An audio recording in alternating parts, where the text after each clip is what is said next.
Esta noite, a nossa reflexão se ancora em uma das afirmações mais paradoxais das Escrituras. Vida de um homem que realmente sabe o que é padecer, o que é sofrer, que é o apóstolo Paulo, que declara: pois os nossos sofrimentos, leves e momentâneos, estão produzindo para nós uma glória eterna que pesa mais do que todos eles. Para o teólogo, a frase sofrimentos leves soa até como um eufemismo, mas para Paulo era sua realidade mortal. Veja, 5 vezes a humilhação dos 40 açoites menos 1, 3 vezes a dor dilacerante das paradas e a violência da lapidação. Além disso, o abandono, a exaustão e a fria incerteza de 3 naufrágios, permanecendo uma noite e um dia à mercê das ondas, à deriva e uma revolta. Paulo não escreveu sobre glória sentado em conforto. Nada nele era leve, nada parecia momentâneo. Mas Paulo enxergava com uns olhos diferentes. Ele enxergou algo que os olhos comuns não enxergam. Ele viu glória. Ele não fugiu da realidade. Ele reinterpreta a realidade pela eternidade. Paulo faz um cálculo teológico matemático e inverte o peso. Ele diz que o peso da glória futura tem o seu peso. E ainda mais, tem um peso infinitamente maior que o peso das nossas tribulações no presente. O que para o mundo parece insuportável, para nós é a matéria-prima para a glória. Porém, vivemos na urgência, corremos, planejamos, acumulamos, nos comparamos. Entretanto, há no mais íntimo de nosso ser um desejo que nada aqui pode preencher. Uma saudade que não aprendemos a sentir, mas já nascemos a sentir. Paulo reconhecia que essa saudade é o sinal de que ainda não estamos em casa. E esta noite nós vamos refletir isso. O mundo todo quer silenciar esse chamado. Fomos chamados para a glória de Deus. E essa glória tem um peso infinitamente maior que os nossos sofrimentos leves e momentâneos. Então essa é a conferência para revivermos esse chamado. Vamos juntos agora, como igreja e uma só voz, citar o nosso tema e nossa divisa.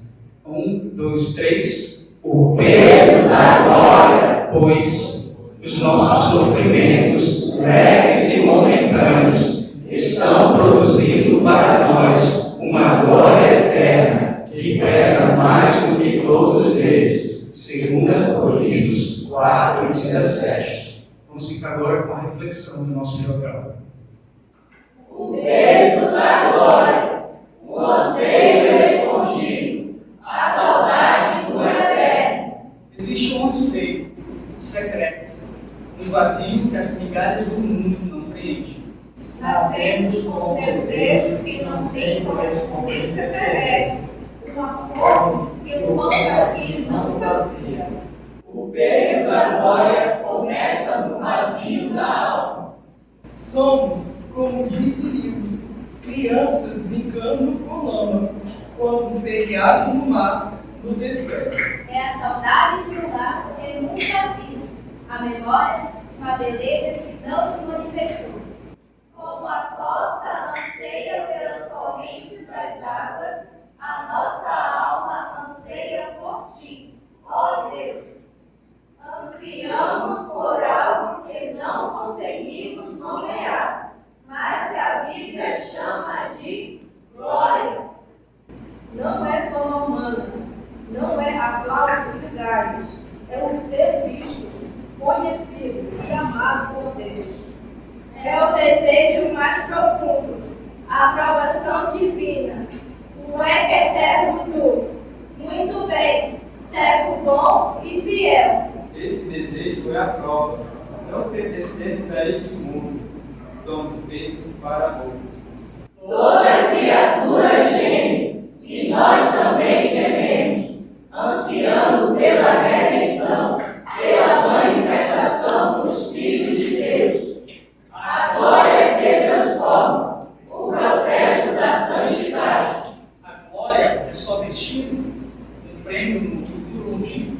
Não, a glória não é apenas um chegar, é um processo que acontece agora. Amado, agora somos filhos de Deus. O que havemos de ser ainda não se manifestou. 1 João 3:2.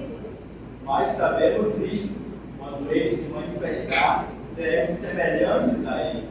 O fim do Evangelho é a transformação, a imagem gloriosa de Cristo. Somos transformados de glória em glória, na mesma imagem, pelo Espírito do Senhor. Santidade é um brilho antecipado da glória, é a luz da eternidade invadindo o tempo. A disciplina da glória nos chama. Viver agora como quem já pertence ao céu. Nossa obediência, nossa humildade, nosso amor não são fatos, são a beleza daquele que está sendo preparado. O peso da glória no ouro, a seriedade das relações. Lewis nos adverte: não existem pessoas comuns. O rosto que temos não é passageiro. O mendigo, o vizinho, o inimigo são imortais. Cada ser humano com quem interagimos carrega um destino eterno. Será uma criatura gloriosa, de um brilho esplêndido e eterno, ou uma ruína, uma tragédia perpétua. Essa consciência dá um peso e uma seriedade a todas as nossas relações humanas, como tratamos com o outro. É o reflexo da consciência que temos da glória de Deus. O que fizestes a um desses pequeninos, amigo fizestes. Mateus 25 e 40. O amor, o serviço, a empatia e o sacrifício têm consequências eternas. Ajudá-los a alma a alcançar seu destino eterno é o maior bem que podemos fazer. Vivemos diante de rostos eternos. Cada indivíduo tem um peso de glória. Amamos o próximo porque reconhecemos seu valor imortal. O peso da glória não nos esmaga, ele nos eleva.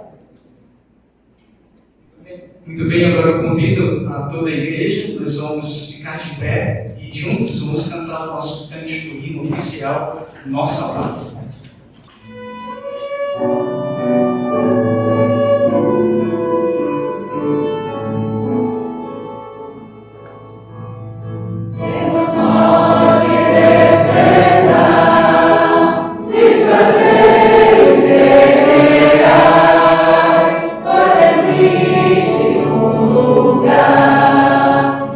Alegrias eternas, sobre a lei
A passagem de hoje, que você pode abrir, está em Romanos 8, versos 18 a 25. Nós vamos fazer uma leitura onde todos podem participar.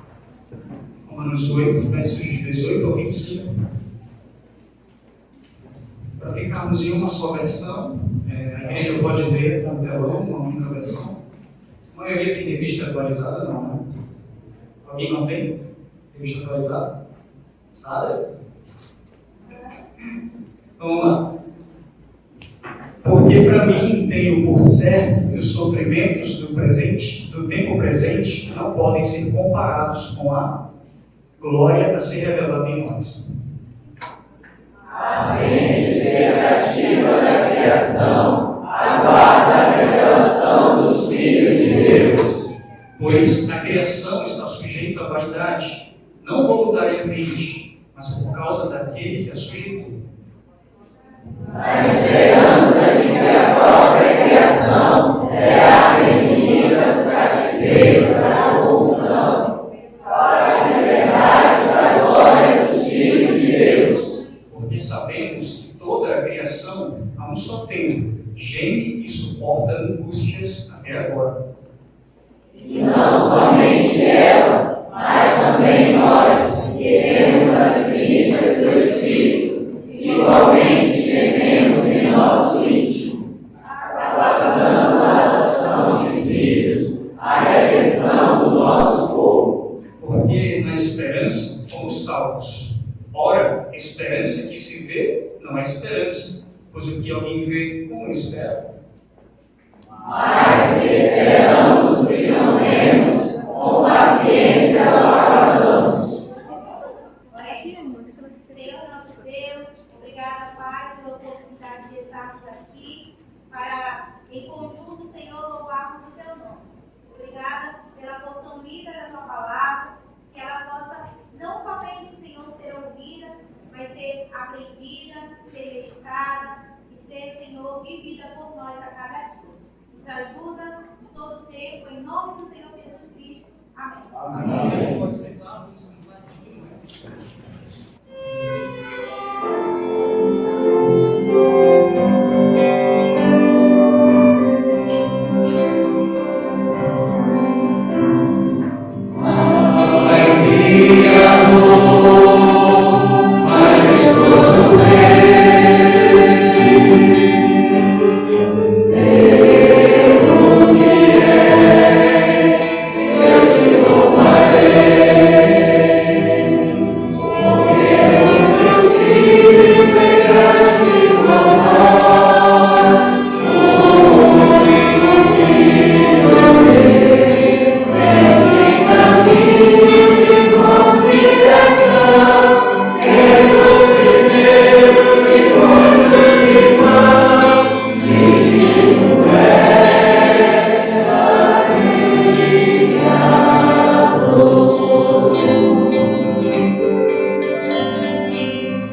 jovens para a sua apresentação, cantando Nossa Glória é Jesus Conhecido.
Boa noite, igreja.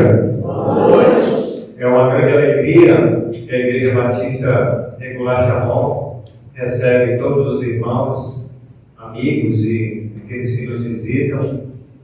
Graças a Deus, o Senhor tem abençoado a sua igreja e nós estamos alegres com mais um aniversário da nossa mocidade. Que Deus continue abençoando todos os jovens, senhores e senhoras, tudo para a sua honra e para a sua glória. Amém? Amém. Nós queremos apresentar o pastor Wellington Cartacho, é um cearense, já amazonense. O pastor Wellington Cartacho já conhecemos de longas datas, né? Desde o tempo da nossa mocidade, eu acho que praticamente há 25 anos, né? Por aí, mas não mais, né? 25 anos, a gente já se conhece.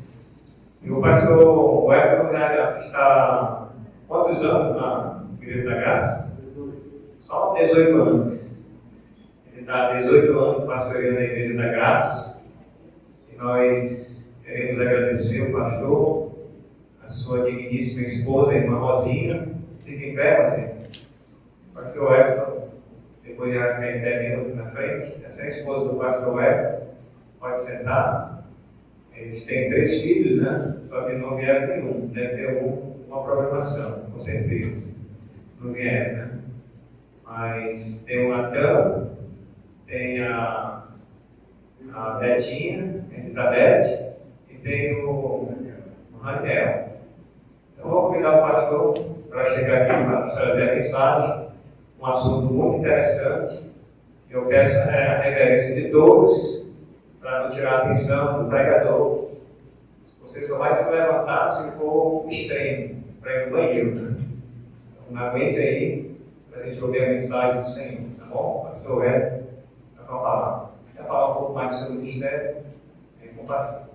Boa noite, meus amados. Boa noite. De fato, é uma alegria, uma satisfação estar aqui conversando com os irmãos, principalmente para ensinar a palavra de Deus. O muito grande privilégio e, ao mesmo tempo, uma responsabilidade. É uma responsabilidade muito grande quando abrimos a Bíblia para ensinar. Eu lembro que um dos homens de Deus, ao ser martirizado, ele subiu umas escadas maiores do que essa, e seu algoz perguntou: você quer dizer alguma coisa? Você quer renunciar à sua fé? E ele disse simplesmente: tchau. Tinha algumas pessoas contemplando a sua execução por causa de sua fé. Ele disse: até logo, talvez eu vá encontrar algum de vocês no céu. Hoje eu vou ser executado por causa da minha fé no Senhor Jesus Cristo, mas hoje eu estou mais tranquilo do que quando eu subia num púlpito para pregar, porque dizia ele: quando eu prego, eu posso estar enviando pessoas para o inferno, ou só confirmando a condenação deles pela rejeição da palavra. Mas eu aqui, quando fechar meus olhos, amando as mãos de vocês, pelas mãos de vocês, eu abrirei na glória com meu Senhor e Salvador. Então ele achava que a responsabilidade de pregar era muito grande, porque a sua mensagem traria salvação para alguns, condenação para outros. Aquele que rejeita a palavra de Deus, a palavra do Senhor, o Senhor Jesus Cristo disse: eu não vou julgar, a própria palavra julgará naquele dia. Então, eu espero que nesta noite, ao estudarmos a palavra de Deus, realmente seja de salvação o resultado, não de condenação para aqueles que irão ou vão rejeitar. Vamos abrir nossas Bíblias mais uma vez para 2 Coríntios, capítulo 4, e o verso 17. Aqueles que podem, eu os convido a se colocarem em pé. 2 Coríntios, capítulo 4, e o verso 17. Minha versão é mais antiga, eu estou lendo a versão corrigida. 2 Coríntios 4 e 17 diz assim: porque a nossa leve e momentânea tribulação produz para nós um peso eterno de glória muito excelente. Vamos orar. Senhor, nosso Deus, nosso Pai, muito obrigado por pensar essa graça em nossas vidas. Obrigado pelo privilégio que temos de sermos chamados teus filhos. Nos ajuda a honrar e a glorificar o teu nome, que é a eterna benção. E ao estudarmos a tua palavra, que ela faça uma grande obra em nossos corações. Abençoa, Deus, estes jovens, ó Deus, que estão aqui, são o futuro desta igreja, de suas igrejas também, que o Senhor os use para a tua honra e glória. No nome do Senhor Jesus Cristo, nós oramos. Amém. Amém. Os irmãos podem sentar. Nós vamos desenvolver esse texto, peso da glória. Algumas realidades só podem ser compreendidas plenamente quando atravessamos o sofrimento. O peso da glória está intimamente ligado ao sofrimento, conforme o texto. Então, algumas realidades nós só podemos ser compreendidas quando atravessamos o sofrimento. Paulo sabia disso. Ele escreve esta carta não de um lugar confortável, mas de um lugar cercado por perseguições, prisões, rejeições e até aflições. E mesmo assim ele afirma que a tribulação que ele estava passando, que ele diz, nossa, ele se inclui, mas também a igreja de Corinto, mesmo assim ele afirma que é leve e momentâneo. Ou seja, é possível aguentar e vai passar. Vai passar. Como pode alguém que tanto sofreu chamar o sofrimento de leve e momentâneo? Porque Paulo, ele está comparando, ele está fazendo contrastes. Ele compara o peso do sofrimento presente com o peso da glória futura. E fazendo esse balanceamento, então o peso do sofrimento, se colocado numa balança, o peso da glória é muito pesado. Então é por isso que o sofrimento é leve. Paulo não está aqui negando a dor, não está negando que nós realmente passamos por momentos difíceis na vida. Ele não está negando isso. Ele não está dizendo, olha, somos felizes quando passamos por esses momentos, porque é muito leve, nós nem sentimos. A questão é essa. Contraste, comparação. Então, comparando o que nós passamos com o que nós iremos receber, olha, é insignificante. O sofrimento, ele é real, ele reconhece, mas ele não é definitivo. Há um peso maior, que é eterno, que é glorioso, reservado para os fiéis. Eu queria fazer aqui explicações desses vocábulos. Quando ele diz, no versículo 17, porque a nossa leve é no sentido, não é que é indolor, não é sem dor, mas insignificante quando comparado ao que virá. E o uso deste termo aqui implica que, apesar das dificuldades enfrentadas, elas são comparativamente pequenas. E diz que essa nossa leve e momentânea tem de ser temporária, ela é passageira. E esse termo aqui é crucial para entendermos que as tribulações enfrentadas, elas não são permanentes e elas estão dentro de um contexto mais amplo de tempo eterno. Essa nossa leve, momentânea tribulação aqui significa aperto, pressão, aflição intensa, não é brincadeira. Então, ele reconhece. Ter tribulação significa que alguém está sendo afetado, pressionado e com uma aflição intensa. Ele reconhece isso. Mas, como falamos, é leve e momentâneo. E tudo isso ela produz, ela tem um resultado, ela trabalha. O termo grego aqui tem a ideia de produzir ou trabalhar para. Implica a ideia de que as tribulações elas têm um efeito ativo e positivo. Porque vai moldar, vai desenvolver algo significativo no caráter do crente, do salvo. É como se Deus estivesse forjando o nosso caráter por meio das tribulações. Essa é a ideia de produzir. E vai produzir um peso, literalmente aqui é usado de forma metafórica, como magnitude, grandeza e importância. E esse peso, comparado com aquilo que é leve, momentâneo, produz algo eterno, sugere uma qualidade sem fim, ou um aspecto que transcende o tempo, referindo-se à glória que nos espera.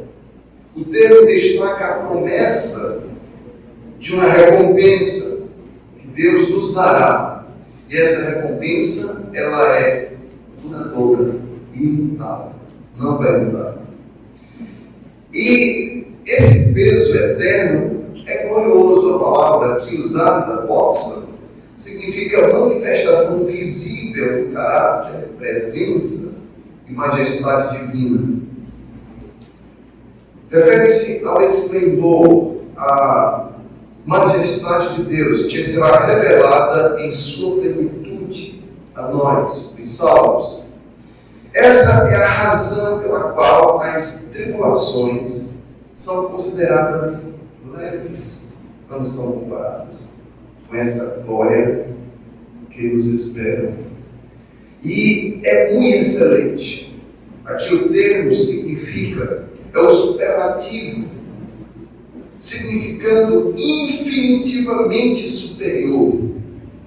Uma glória extraordinária, uma glória incomparável. Uma vez que vamos falar sobre tribulação, fogo, provação, nós precisamos abrir aqui um parêntese. Eu preciso abrir aqui um parêntese, pois há uma falsa doutrina na atualidade, nos nossos dias, que tenta apagar essa verdade das Escrituras, que nós, como crentes, passamos por aflições. Essa doutrina é chamada de doutrina da prosperidade. Essa teologia falsa, não é bíblica, ela afirma que crente fiel não sofre. Essa doutrina, conhecida como teologia da prosperidade, também diz que quem tem fé não enfrenta doença, luta ou escassez. Para eles, a tribulação é sinal de ausência de fé. Para os adeptos da teologia da prosperidade, eles dizem que a prosperidade financeira é medida da aprovação divina. Então, se você prosperou, aí tem muito prêmio, etc. Não importa se você é mau caráter, mas se você é próspero, então Deus está aprovando. Olha, essa doutrina parece ser bonita, mas não é bíblica. Se essa doutrina fosse verdadeira, então Paulo não teria sido preso, espancado, passado por tantos sofrimentos. Jó seria um incrédulo. Jeremias não teria sido lançado naquela cisterna. Daniel e seus amigos nunca teriam ido para a fornalha ou cova. Os apóstolos não teriam morrido martirizados. Se essa doutrina fosse verdadeira, nosso Salvador, o Senhor Jesus Cristo, Filho de Deus, não teria passado pelo Getsemane, nem pela cruz. Então, se sofrimento é sinônimo de falta de fé, então grandes homens de Deus seriam incrédulos. Isso é um blasfêmio. A Bíblia diz o contrário. Se você puder olhar comigo rapidamente, eu vou ler rapidamente alguns versículos. Em João capítulo 16, no verso 33, a Escritura diz assim, né? No mundo, nós estamos aqui, no mundo, que teremos? Tereis aflições, ao plural, diversas aflições. Não apenas aflição, mas aflições de várias espécies. Romanos capítulo 8 e o verso 18. Romanos capítulo 8 e o verso 18 diz assim: se sofremos com ele, também com ele seremos glorificados. E esse se aqui, ele não assume uma função de condicionalidade, mas de causa. É como se Paulo estivesse dizendo o seguinte: uma vez que, desde que, exceto que sofremos com ele, também com ele seremos glorificados. Então, isso é um fato. O texto lido em 2 Coríntios, capítulo 4, verso 17, diz: a nossa leve e momentânea tribulação. Também outro texto que diz algo sobre essa verdade é 2 Timóteo, capítulo 3, e o verso 12. Abram comigo. 2 Timóteo, capítulo 3, e o verso 12. 2 Timóteo, capítulo 3, e o verso 12.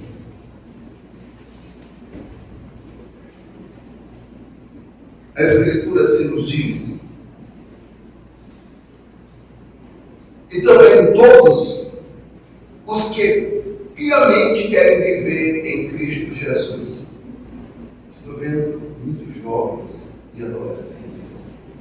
Meus queridos irmãos, se você assumir uma posição de santidade, de viver de forma piedosa, honrando ao Senhor nosso Deus, lembre-se do que a palavra diz. A palavra de Deus diz. Se você quer viver assim, fala que honra e glorifica ao Senhor nosso Deus. Onde você está, nesse período de faculdade, se você tem uma posição de um crente, de um filho de Deus, saiba disso. Você padecerá perseguição. É um fato. Você está disposto? Isso é o preço do discipulado. Jesus Cristo nos disse, por meio da sua palavra: aquele que quiser vir após mim, negue-se a si mesmo, tome sua cruz e siga. É dessa forma. Esse é o cristianismo. A Bíblia, ela não nega o fogo. A Bíblia, ela não nega a tribulação. Mas ela promete Cristo no fogo conosco e na tribulação. Prosperidade bíblica é a presença, não apenas a posse. Nós vamos estudar paralelamente a 2 Coríntios, o livro de Daniel, capítulo 3. E nós vamos ver que aqueles homens, aqueles jovens, Sadraque, Mesaque e Abednego, foram mudados seus nomes. Quando eles foram colocados à prova diante daquele grande rei, Nabucodonosor, eles não disseram: se Deus nos prosperar, nós vamos servir a Ele. Não foi isso que eles disseram. Mas eles afirmaram o seguinte: se Deus quiser nos livrar, Ele livra. Senão, nós não vamos servir a Deus. Deuses não fará. Então, meus queridos, nós não servimos a Deus porque Ele nos dá coisas, porque Ele nos recompensa. O verdadeiro salvo, ele serve a Deus por aquilo que Deus é, não por aquilo que Ele faz, mas por aquilo que Ele é. Quando nós reconhecemos quem é Deus, conhecemos o seu caráter, seus atributos, quando nós conhecemos que Ele é onipotente, que Ele é onisciente, nós não teremos uma vida dupla. Ou seja, na igreja todo mundo é bonitinho, mas fora. É triste, meus amados, observarmos hoje o que as pessoas estão fazendo, aqueles que se dizem crentes. Fumam maconha, são prostitutos, bebem, estão tudo dentro dos crentes. Um dia vão prestar contas. Aqueles jovens, eles tomaram a decisão: então vamos servir a Deus, independente do que Deus faça conosco. Se Ele vai nos livrar, se Ele quiser, Ele tem poder para isso. Mas se Ele não quiser, fica sabendo do rei Nabucodonosor. Nós não vamos te servir, não. E nem teus deuses. A verdadeira fé diz, ainda que a verdadeira fé vai dizer que eu confio, apesar de. A verdadeira fé vai afirmar: eu adoro, continuo adorando ao Senhor. Jó sofrimento, ele diz, ainda que ele me mate, mesmo assim, eu esperarei nele. A fé vai dizer, eu permanecerei. A fé verdadeira não negocia a fidelidade com o fogo. A teologia da prosperidade, ela promete céu na terra, sempre isso. A teologia da prosperidade promete glória sem sofrimento. A teologia da prosperidade promete vitória sem batalha. Mas o Evangelho diz, a cruz precede a glória. O Evangelho vai dizer que a fornalha precede a promoção. A fé é provada pelo fogo. E a fidelidade é recompensada na eternidade, não necessariamente aqui. A fé que só serve a Deus quando tudo está certo, não é fé, é um contrato. É um contrato. Ah, vou te servir se eu fizer isso. A verdadeira fé segue a Deus até dentro das tribulações. Então, a pressão do presente momento está produzindo. Eu não sei, meu irmão, como é a sua vida. Eu sei que a maioria de nós estamos enfrentando dificuldades, às vezes até familiares. A quantidade, meus amados, de famílias destruídas é grande. A pressão é muito grande que nós estamos passando, até em nosso lar, no colégio onde estudamos, seja no ensino médio, na faculdade, diante de tantos ismos, né? Uma cultura que pretende destruir a fé dos que são crentes. Meus amados, eu penso o seguinte: a faculdade, ela não desvia crente. Eu acho que ele já foi lá desviado. Ele já foi lá sem convicção e só aproveitou a oportunidade. Somente. Vamos ver isso um pouquinho mais lá na frente. O sofrimento para o cristão não é desperdiçado, é transformado em eternidade. Então eu quero que você pense em algumas afirmações. O sofrimento do cristão tem um propósito. Nada está fora da soberania de Deus, nada. A aflição presente, ela está moldando o seu caráter, forjando. E a verdadeira perspectiva é eterna. Quando olhamos apenas para este mundo, a dor parece insuportável. Mas quando olhamos para a eternidade, ela se torna pequena diante da glória que nos espera. E a nossa glória futura não virá por méritos humanos, não é por aquilo que nós merecemos, mas é o resultado da obra de Deus em nós. E Deus trabalhou em nossas vidas até por meio das tribulações. E essa glória futura, diz a Bíblia, tem um peso, é infinitamente maior que o sofrimento presente. Não comparamos sofrimento com conforto terreno, mas compare com a glória celestial. Aí você verá a grande diferença. O sofrimento, ele é real. Paulo, ele não está negando. Mas ele diz que é temporário, vai passar. Ele sentiu na pele, ele sabe o que é ser espancado. Ele sabe o que é ser perseguido. Ele sabe o que é ser difamado, blasfemado. Ele não nega a dor, mas ele define o tempo dela. Vai passar. Vai passar. E toda lágrima tem um prazo de validade para o crente. Um prazo de validade para acabar. O sofrimento produz fruto eterno, diz a Escritura, produz para nós. O sofrimento do ímpio destrói ele. O sofrimento da vida de um ímpio o destrói. Mas o sofrimento na vida de um crente constrói, nos santifica, nos amadurece, nos fortalece. A tribulação é como se fosse um instrumento de Deus. E Deus não vai desperdiçar essa dor.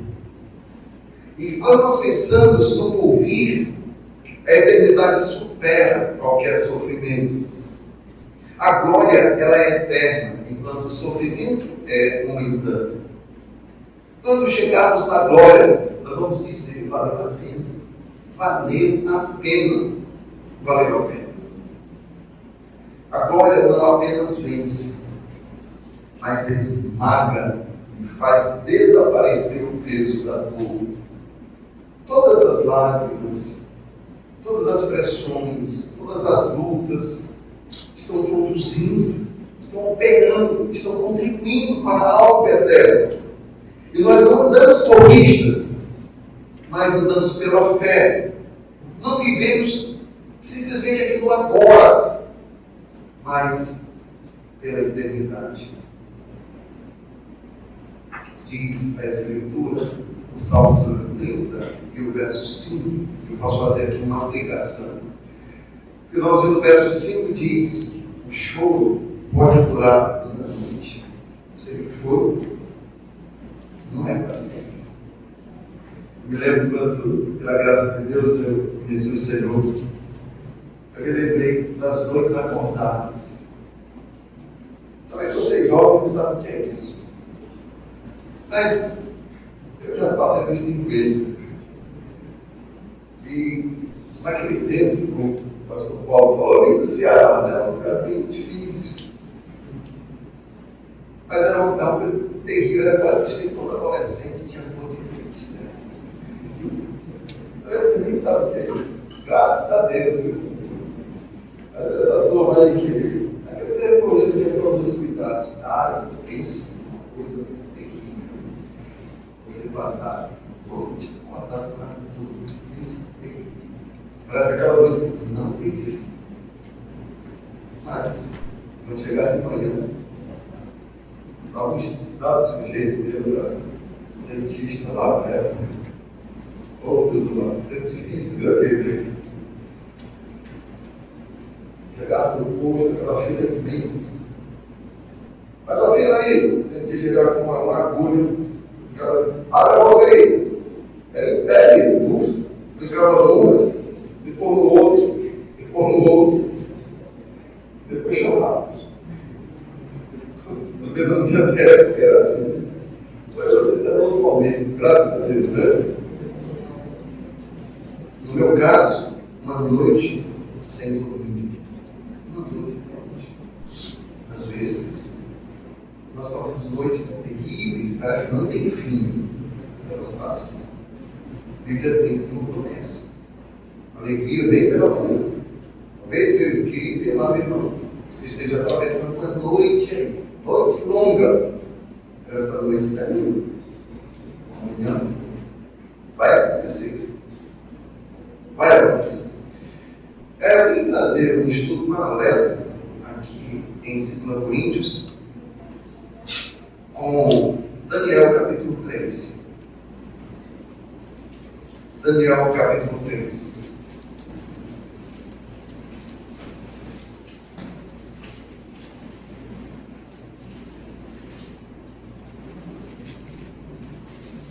Daniel capítulo 3.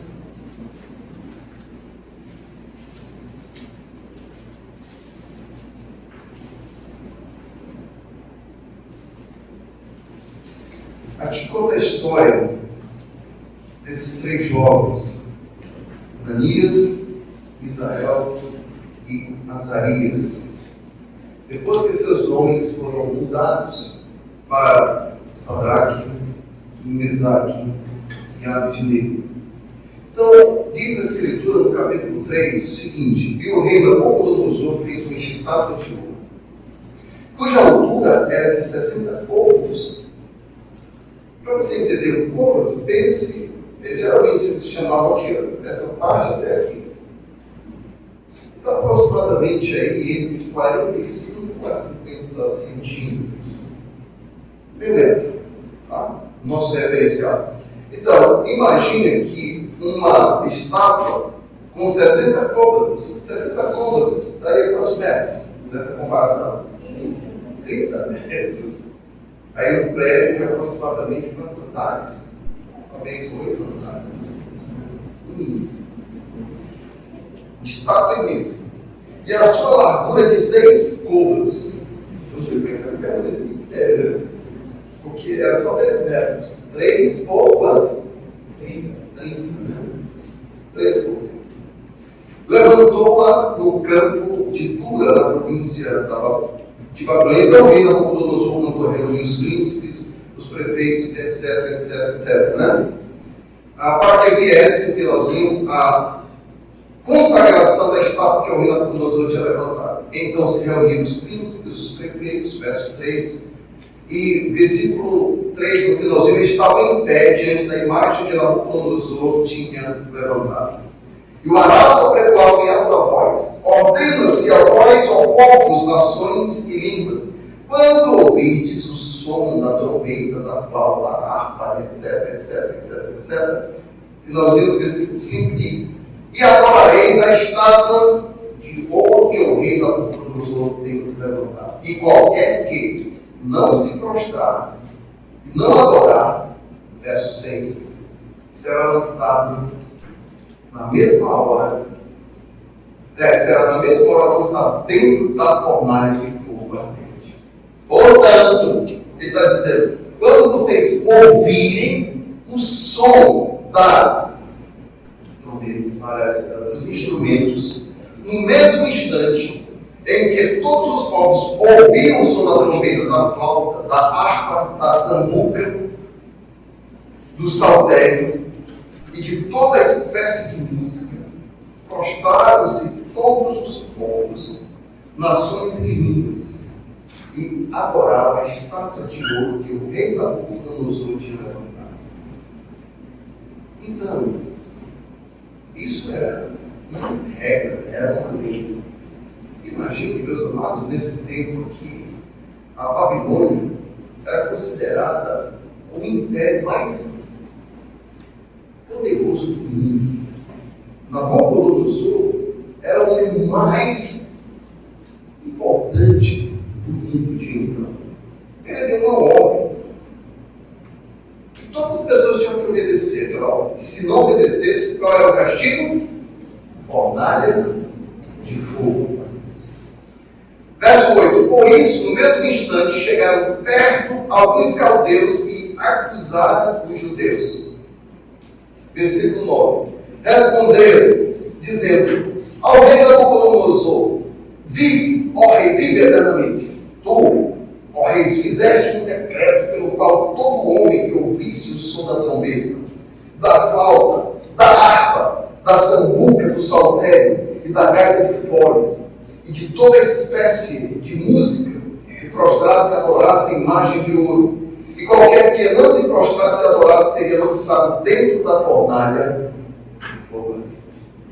Há uns homens judeus, os quais constituíste sobre os negócios da província da Babilônia, Sadraque, Mesaque e Abednego. Estes homens, ó rei, não fizeram caso de ti, até os deuses não servem, nem adoram a estátua de ouro que fizeste. Ou seja, enquanto todos estavam se prostrando, tinham 3 rapazes diferentes. Rapazes diferentes, que fizeram a diferença entre os demais.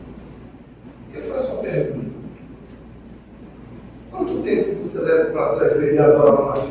Então, quanto tempo ele levaria? Talvez, no máximo, 10 segundos. É rápido. Né? Eles poderiam olhar para o lado, olhar para o outro. Não tem ninguém por aqui, né? Tinha que ir da minha religião. Então eu me ajoelho e levanto. Mas eles creem num Deus poderoso. Eles sabem que Elohim, Deus terrível e temível, Ele é onisciente. Ele é onipresente. Ele sabe. Ao mesmo tempo, eles sabem também que esse Elohim, ele é o eu sou, o Deus que se relaciona, o Deus da providência, Jeová Jireh. Eles sabem que proverá, se Ele quiser. Então, nós podemos observar aqui a vida destes rapazes um testemunho público de fé. E o testemunho deles manifestou a visível glória de Deus nesse texto. Um rei pagão da Nabucodonosor reconheceu o Deus verdadeiro. O fogo não os destruiu. O fogo os provou. Por isso, um peso, meus amados. Assim como Deus esteve com Sadraque, Mesaque e Abednego na fornalha e transformou o testemunho em glória, Ele está conosco em nossas tribulações para produzir um eterno peso de glória. Me lembro, meus amados, há alguns anos, Deus me deu o privilégio de casar com, eu chamo de minha mocinha, né? Deus me deu o privilégio. E é interessante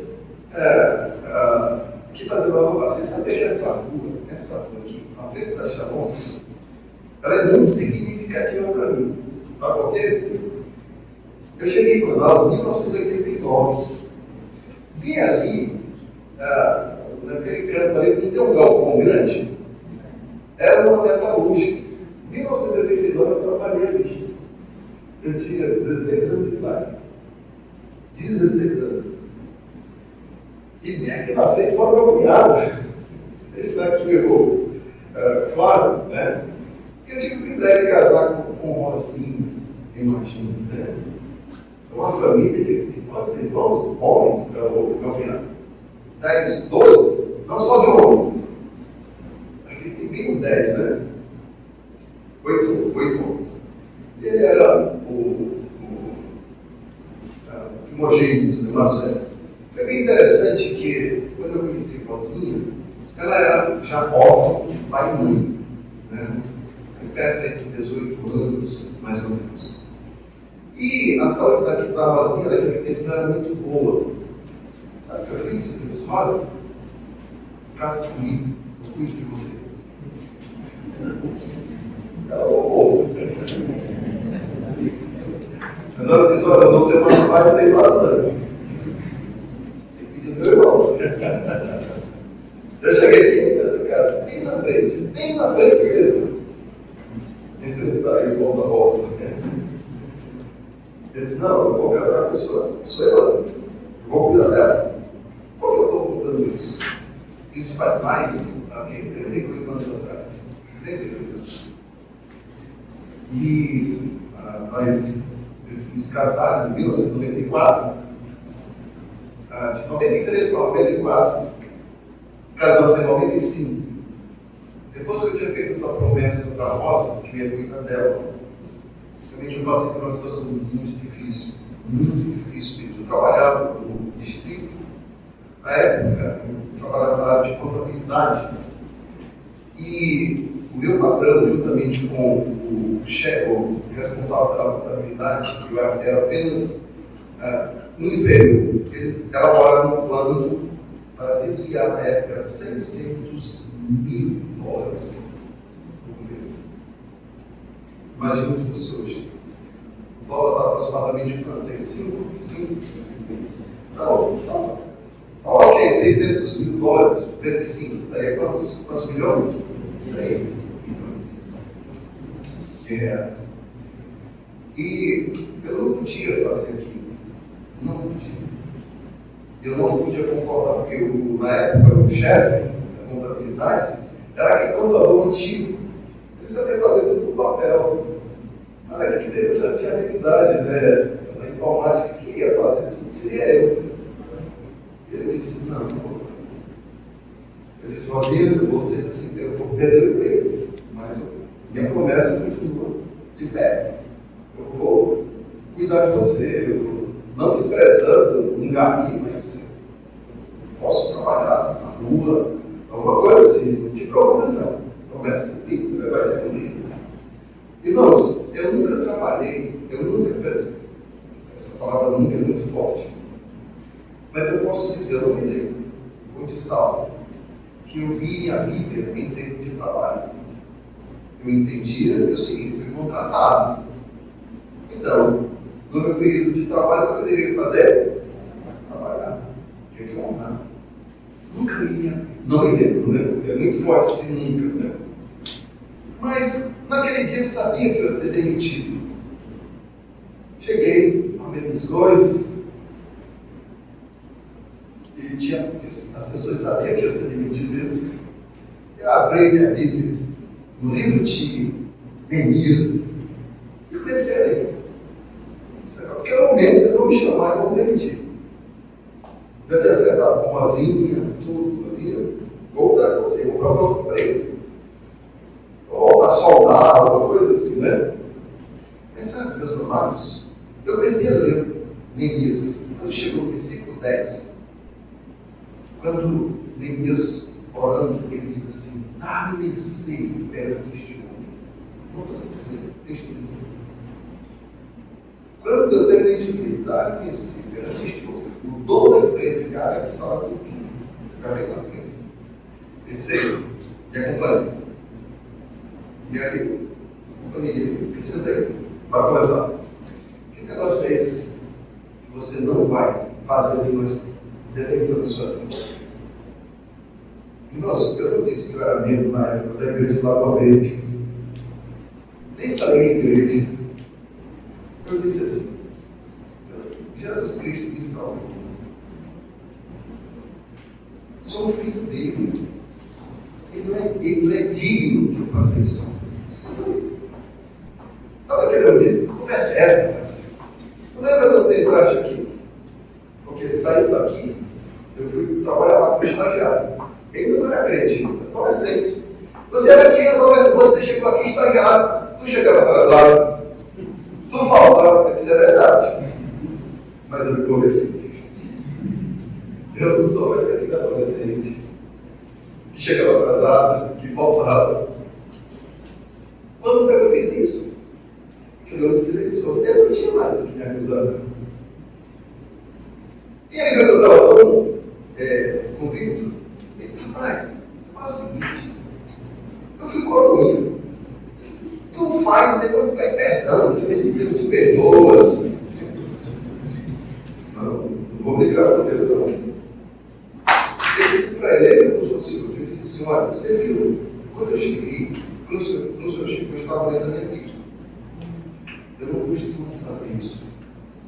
Por que eu estava lendo? Porque esse é o último dia aqui nessa empresa. E o último dia. Você disse: o senhor vai me mandar embora. Então, eu disse: você vai embora? Eu disse: não, eu preciso do emprego. Eu preciso. Mas você vai me mandar embora. E o homem, em resumo, ele baixou a cabeça. O vermelho disse: você vai embora. O senhor vai me mandar embora. Ele disse: não vai. Não vou fazer nada. Fala assim mesmo. Ele abriu mão de 3 milhões. Um ano de outros não 1996. Eu não estou precisando desse dinheiro. O dia que eu precisar, eu te aviso com antecedência. Vai cuidar da tua vida. E aquele homem era o seguinte: ele me colocou como o responsável por toda a tributação. E em resumo, aquele homem, contador que propôs roubar dinheiro da empresa, ou roubar do governo, depois ele roubou da empresa, etc. Aí, enfim, vocês imaginam onde eu fiquei? Assim, todo o cargo, toda a administração daquela empresa. Deus roubou. Eu estava disposto, Deus amados, a sofrer. E Deus permitiu que eu passasse tudo aquilo e me colocou no posto mais alto daquela empresa. Até como eu tinha procuração individual para fazer o que eu quisesse naquele momento. Então, Deus honra aquilo aqueles que realmente se importam com a glória de Deus. No caso de Sadraque, Mesaque e Abednego, a fornalha virou um púlpito para eles. O rei reconheceu o Deus verdadeiro por causa do fogo. A prova tornou-se palco para o nome do Senhor. A fidelidade a Deus pesa mais que a aprovação dos homens. Era muito fácil eles se ajoelharem ali. 10 segundos, no máximo. Sadraque, Mesaque e Abednego, eles decidiram que o peso da glória valia mais que o poder do rei. Sadraque, Mesaque e Abednego, eles entenderam que a glória, o peso da glória de Deus valeria mais do que a pressão da cultura, todo mundo faz. Eles entenderam que o peso da glória de Deus é superior à segurança pessoal. É muito confortável para as pessoas simplesmente dizerem sim à cultura mundana, porque não tem perseguição. Quando não nos curvamos aos ídolos deste mundo, nós vamos experimentar, verdade, a perseguição, mas vamos experimentar Deus também nos auxiliando. Nós podemos ver que estamos vivendo tempos difíceis, onde o poder dos tiranos, dos opressores, sempre vão encontrar limites quando se levantam pessoas verdadeiramente comprometidas com Deus. Esses 3 jovens hebreus que foram mudados seus nomes, foram mudados para que se adaptasse à cultura babilônica. Esse lado contrário, um reset na vida daqueles rapazes, mas não conseguiram. Enquanto todos se ajoelhavam, eles estão em pé, no meio de uma multidão. Eles não se deixam intimidar, eles não se prostram, eles não cedem, eles preferiram sofrer do que pecar. Eles preferiram morrer do que trair a fé. Eles não negociaram sua consciência. Para eles, a verdade de Deus era absoluta, era inegociável, antes a morte do que a infidelidade. O verso 12 que nós já lemos mostra que eles foram acusados. No verso 15, Nabucodonosor diz: olha, é o seguinte, vamos ler verso 15. Agora, pois, estáis prontos para vocês me adorarem, aliás, adorarem a imagem, vocês vão ouvir o som dos instrumentos. Não vou matar vocês adorando, mas vou dar oportunidade. Quando vocês ouvirem, vocês vão se prostrar. A resposta, ele vai dizer assim: quem vai livrar você das minhas mãos? Quem poderá livrá-los das minhas mãos? A resposta no verso 16. Responderam Sadraque, Mesaque e Abednego e disseram ao rei Nabucodonosor: não necessitamos de te responder sobre este assunto. Verso 17. Eis que o nosso Deus a quem nós servimos é que nos pode livrar. Ele nos livrará da fornalha de fogo ardente e da tua mão, rei. E se não, se Deus não nos livrar, fica sabendo, ó rei, que não seguiremos a teus deuses, nem adoraremos a estátua de ouro que levantaste. No versículo 19 a 30, o rei está irado. A ira humana, ela perde a razão. Nós, como crentes, nós somos odiados pelas pessoas. Vocês sabiam que os crentes na igreja primitiva, no período da perseguição, eles foram considerados como inimigos da raça humana? Por que crentes foram considerados inimigos da raça humana? Sabe por quê? Eles não iam assistir os gladiadores. Eles não iam ver a morte de sangue. Imagino, né, as pessoas assistindo hoje, crentes MMA. Os homens socando sangue descendo, os crentes vibrando com aquilo. Os crentes da antiguidade não faziam isso. Eles não iam para o teatro. Eles não iam. O teatro da época era o desfile da nudez. Pesquisem as imagens da época. Era sensualidade pura. Eles não iam para o bacanal. O que era bacanal? Havia o deus Baco, e nas suas festas, todo tipo de prostituição dos crentes não iam.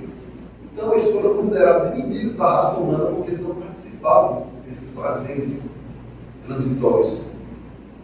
A ira humana perde a razão.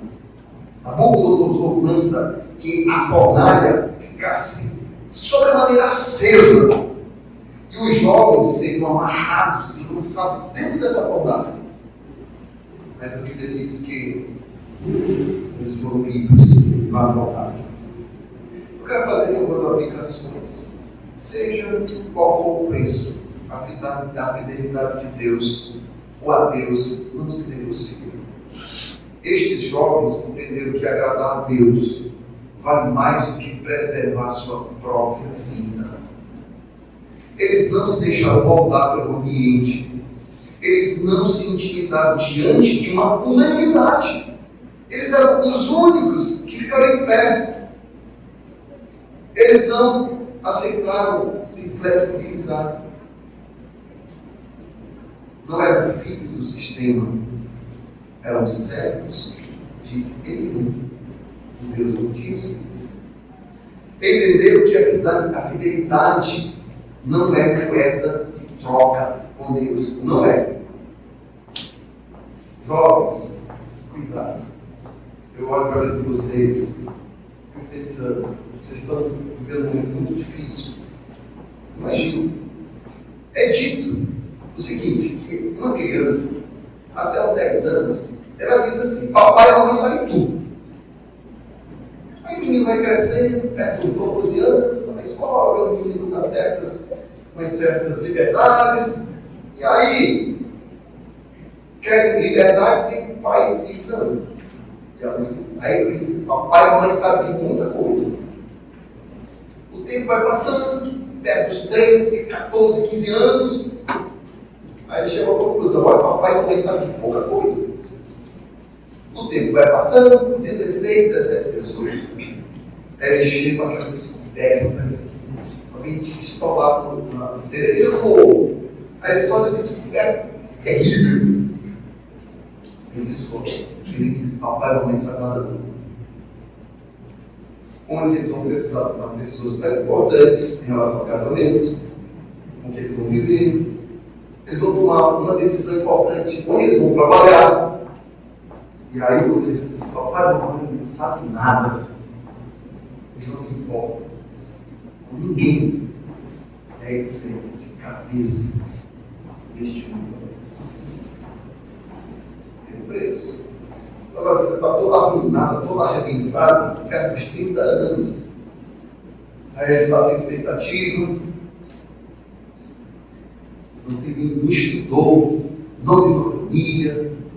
E aí ele vai começar a pensar, papai e mamãe sabiam de pouca coisa. O tempo vai passando, perto dos 30, dos 40 anos, alguns. Ele vai dizer, papai e mamãe sabiam de muita coisa. E aí, o tempo vai passando, os cabelos vão caindo, a vida arruinada. Sabe o que ele disse? Papai e mamãe sabiam de tudo. Se eu tivesse. Beleza. Jovem, não caia nessa mentira. Você não precisa do seu pai. Você não precisa do seu pastor. Cuidado com o sistema. Não vá na multidão. A fidelidade a Deus custa caro. Eles serviam a Deus por aquilo que Ele é, não por aquilo que Ele faz. Eles disseram, se Ele quiser me salvar, Ele me salva dessa fornalha. Mas fica sabendo, se Ele não quiser, não vamos adorar Deus deuses. Nabucodonosor questionou o poder de Deus. Mas ele sabia, olha, não cabe a nós discutir. Cremos que Ele é soberano. E não vamos obedecer. eles não condicionaram a fidelidade a um livramento. Ter fé não é exigir que Deus faça a nossa vontade. É confiar que a nossa vida está nas mãos dele. Ponto final.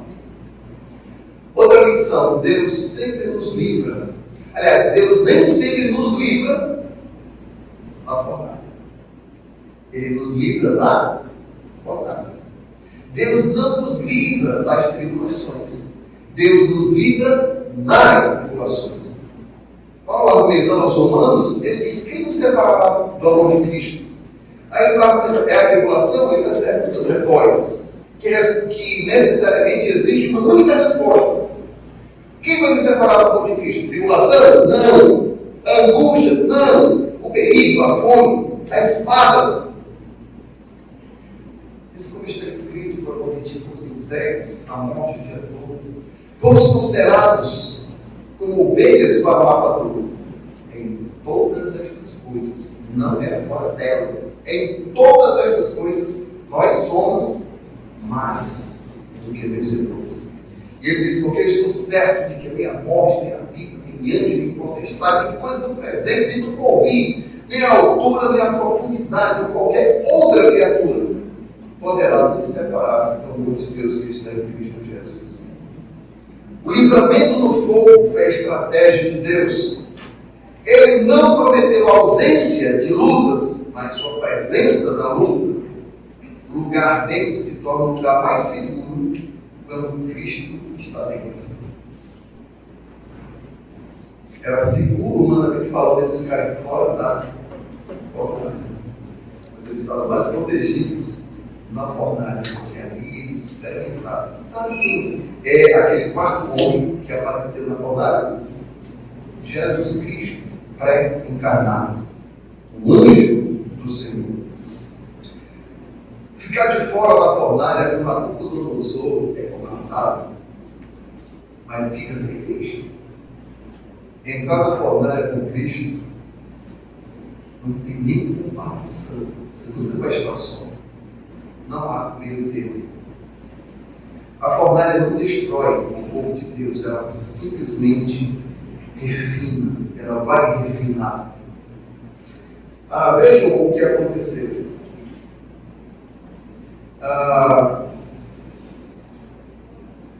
Verso 23. E estes três homens, Sadraque, Mesaque e Abednego, caíram matados dentro da fornalha de fogo. Então o rei Nabucodonosor se espantou e se levantou depressa. Falou dizendo aos seus conselheiros: nós não lançamos nós dentro do fogo 3 homens atados? Responderam e disseram ao rei: é verdade, ó rei. Respondeu dizendo: eu, porém, vejo 4 homens soltos que andam passeando dentro do fogo sem sofrer nenhum dano. E o aspecto do quarto, porque ele conhecia Sadraque, Mesaque e Abednego, o quarto homem é semelhante ao Filho de Deus. Ou seja, o que foi que o fogo fez com aqueles homens? Eles estavam livres para andar dentro daquela forma. E Jesus Cristo, pré-encarnado, veio socorrer-nos. O quarto homem sempre aparece na mensagem, na dor que vai chegar, na humilhação que se manifesta, na hora da aflição. Ele revela seu amor sobrenatural. Porque ele é o Deus do livramento. É o Deus das causas impossíveis. É o quarto homem aqui. O mundo vai dizer assim: acabou para você. Mas é aí nesse momento que o quarto homem entra em cena. Olha, queridos e amados irmãos, você que nosso tempo já terminou. Deixa só me fazer aqui algumas considerações. As tribulações do crente são temporais. Nós mostramos isso. Né? Se puder passar o versículo, deixe lá o versículo que estava na tela, que é o tema da mensagem. Né? As nossas tribulações, elas são temporárias, mas elas têm propósito divino. Nós devemos perseverar nelas com fé, sabendo que Deus as usa para produzir em nós um peso eterno de glória. Não desista do meu processo. Deus está moldando você. A fé que não passa por prova, ela não é aprovada. Quando você ora pedindo força, Deus até vai te dar mais resistência para criar músculos. Sim. O sofrimento do crente não é um castigo, é uma lapidação. Deus está trabalhando no nosso caráter. Deus transforma o sofrimento presente do crente em glória eterna. Por isso devemos enfrentar as tribulações com fidelidade e esperança. Não interprete a dor como ausência de Deus. Não responda ao sofrimento como murmuração, mas com esperança. Se Cristo transformou a cruz em glória, Ele vai transformar a sua dor em vitória eterna. Cristo não nos livra sempre do fogo, mas Ele nos livra do fogo. Por isso, não devemos ceder diante das provações. Vimos o exemplo de Sadraque, Mesaque e Abednego. Então, não busque atalhos espirituais para sair da prova. Em vez de pedir, Senhor, tira o fogo, Senhor, diga, Senhor, esteja comigo nele. Nossa dor vai passar, mas a glória, ela é permanente. Vamos continuar firmes.